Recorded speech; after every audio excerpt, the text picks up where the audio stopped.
Hi, I'm Sarah Cowgill. Joining me today are Graham Noble, Dave Patterson, Andrew Moran, and the one and only Tim Donner. And this is the Conservative Five, Liberty Nation's online TV news program.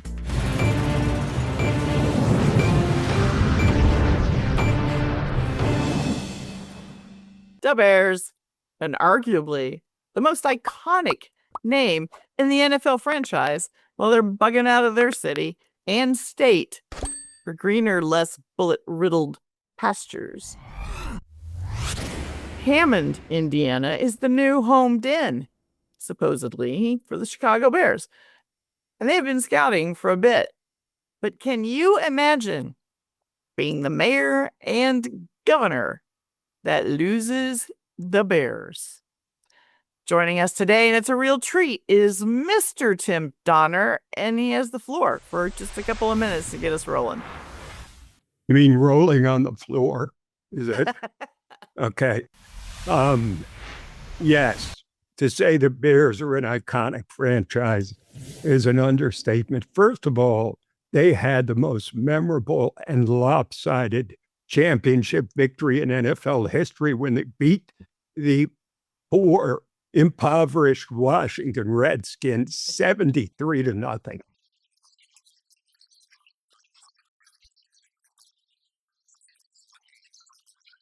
Now, you fast forward to 1985, and they had what most people would argue is the greatest team in NFL history.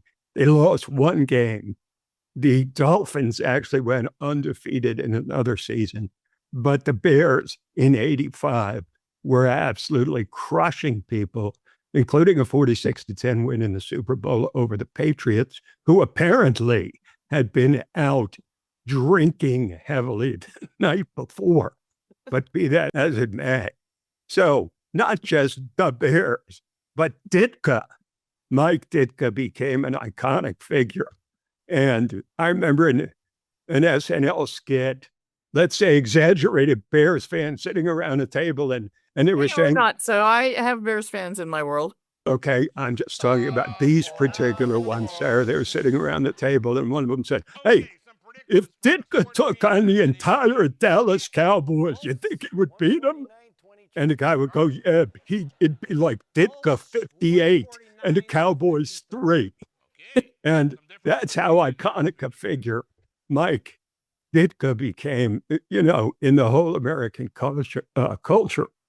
But Soldier Field, let's be honest, it is a dump.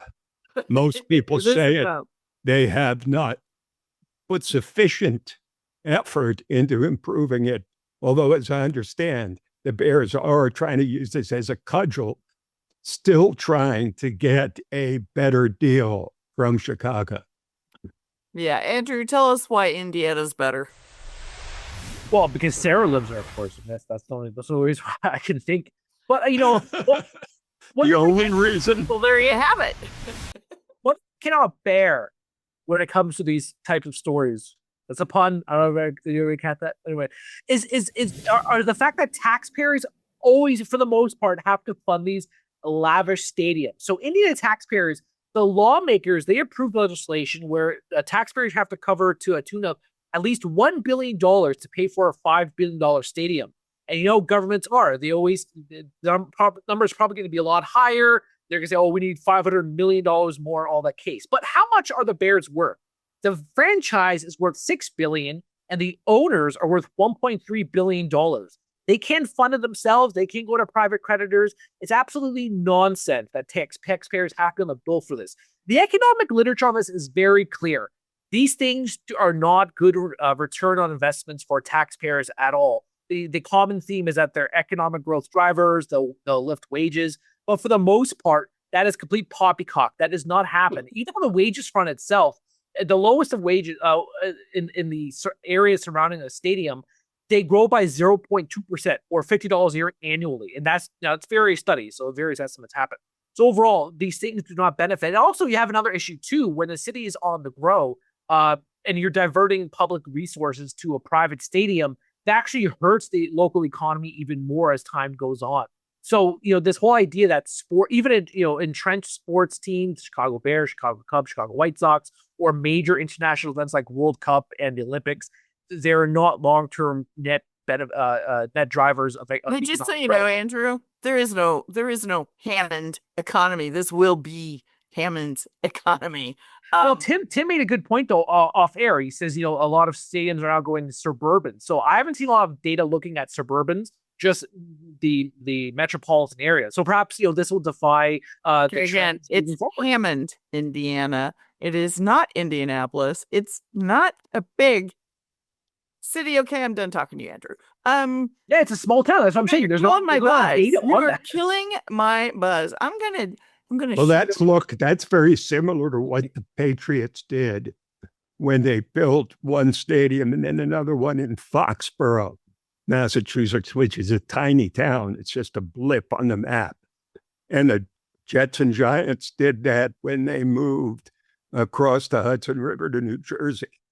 But as I was saying before, I don't think they're going to change the name to the Indiana Bears. No, the Giants and everybody Jets wants it to stay Chicago. We just want the team here. Yeah, well, Indiana wants voters want it here. Indiana wants that team here. But I think I want to go instead of the economic aspects of Andrew's buzzkill. Let's go to Graham and talk a little bit of politics. Well, first of all, I'm going to say that my money is on the Bears not actually leaving Chicago. How the team owners and the city of Chicago kind of figure that one out between them, I don't know, but I think that's going to happen. I can't imagine. I know, yeah, sure. Everyone in Indiana, I'm sure, would love to have the Bears there, and it would be great for them. I don't have a dog in the fight because. I don't live anywhere near either of those two states, and I'm not a Bears fan.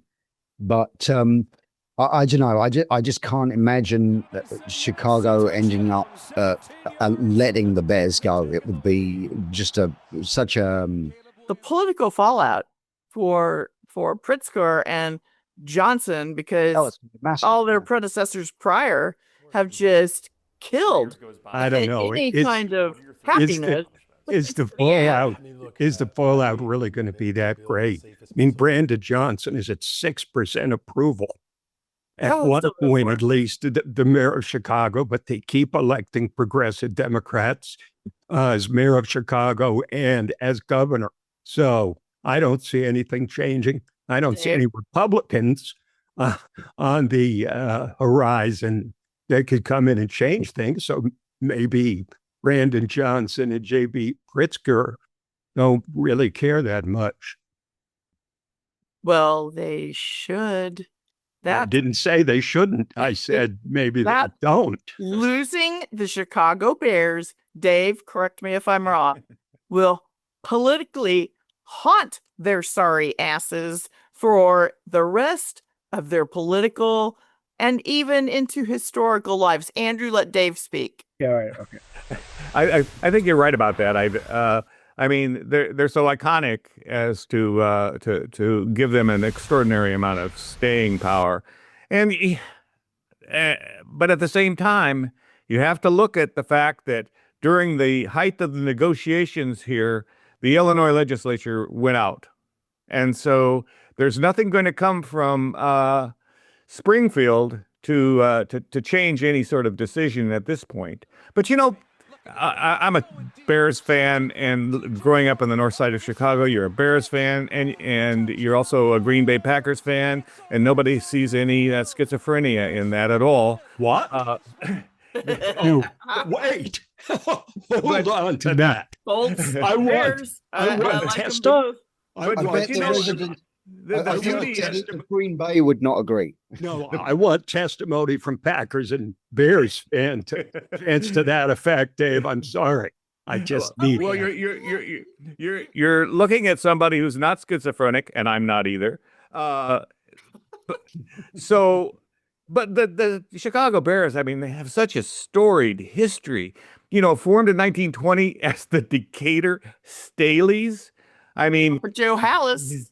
And then they moved to Cubs Field, and then to as the Chicago Staleys, I might add, and then they became the Chicago Bears in 1922. Do you know why? Yeah, Because George Hallis said, "These guys are monsters. Those are Cubs. We need to be Bears." that's right. Exactly Simple right. as that. No, you're exactly right. And so I think that the pure legacy that the Bears have is going to be extremely important when Chicagoans kind of wake up to the fact that, oh my gosh, this might really happen, and which has not happened so far, as I can tell.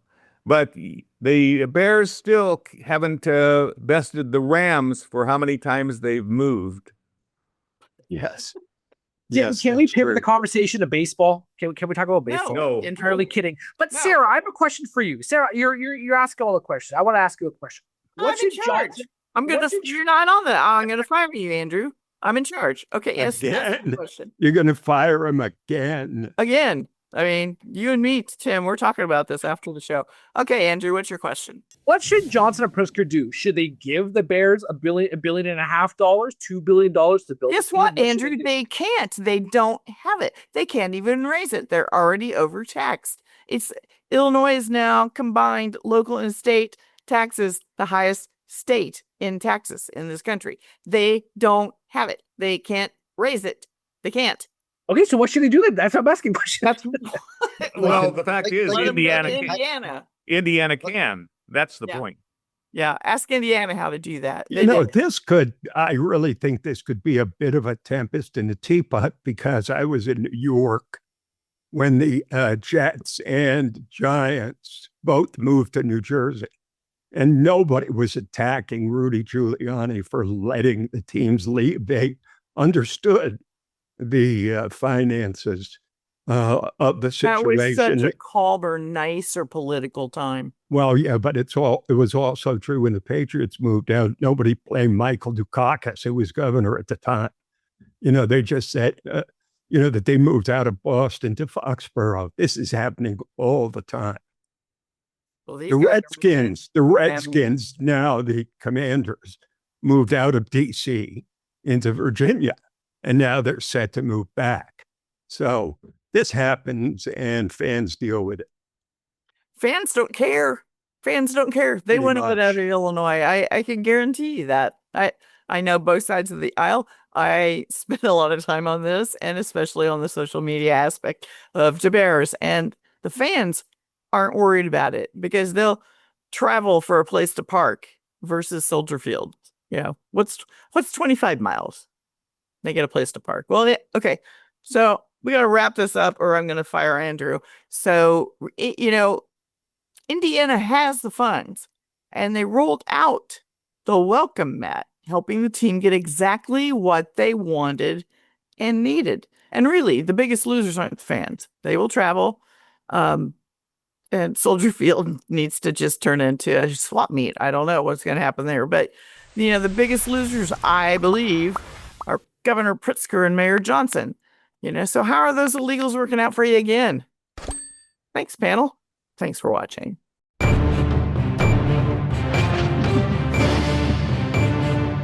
That's it for our Conservative 5 panel today. Check out our other C5 shows and segments on your favorite video platform. YouTube, Vimeo, Rumble, we're on them all as well. Liberty Nation News has its own Roku channel where you can see all of our TV productions. And stop by to see our new aggregate polling operation, the Public Square. I'm your host, Sarah Cowgill. Thanks for joining us today to get your fix of free thinking and free speech at libertynation.com.